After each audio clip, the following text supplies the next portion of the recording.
I read a true story about a man who went to withdraw $60 from an ATM.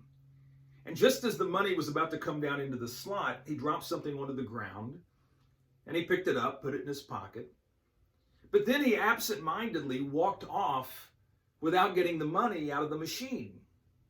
And so the man gets in his car and he's driving away when he realizes that he had forgotten the money. And so he hurries back and he's just hoping that the money's still there. And as he's walking toward the machine and he gets closer, he's relieved to find that there's cash in the slot. And so he takes it out and he begins to count it. 20, 40, 60, 80, 100. Why is there $100 here? And at that moment, a woman comes running over and says, wait, I left $40 in the machine. And the man realizes, so that's what happened. She did the same thing I did. And so the man takes a couple of $20 bills and hands the money that belongs to her. And the woman thanks him, and then she says, boy, I can't believe I did that. Nobody else would ever be so stupid. And yet, unbeknownst to her, the man standing right in front of her had just done the exact same thing.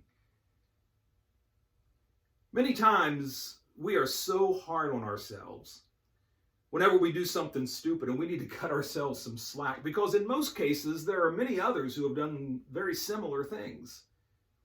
For example, if you ever leave your credit card at a restaurant that's a half an hour away and you don't realize it until you get home, and you think, I was so stupid. How could I be so dumb? Nobody else ever does that. And yet the reality is almost everybody does it at one time or another. Or what about turning the wrong way down a one-way street?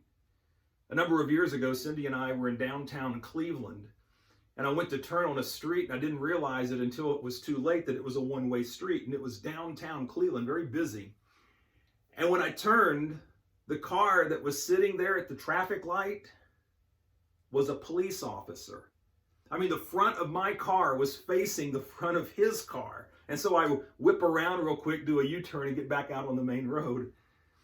And fortunately, he didn't come after me and ticket me. I guess he figured I was probably stupid enough. I didn't need a ticket to prove it. But everybody does similar things like that. And so many times we just beat ourselves up and we think we're so stupid and we're so hard on ourselves. The Bible says we have this treasure in earthen vessels. We are human after all. So cut yourself some slack. Give yourself some grace. If you do something stupid, just realize so does everyone else. Thank you for watching. And be kind.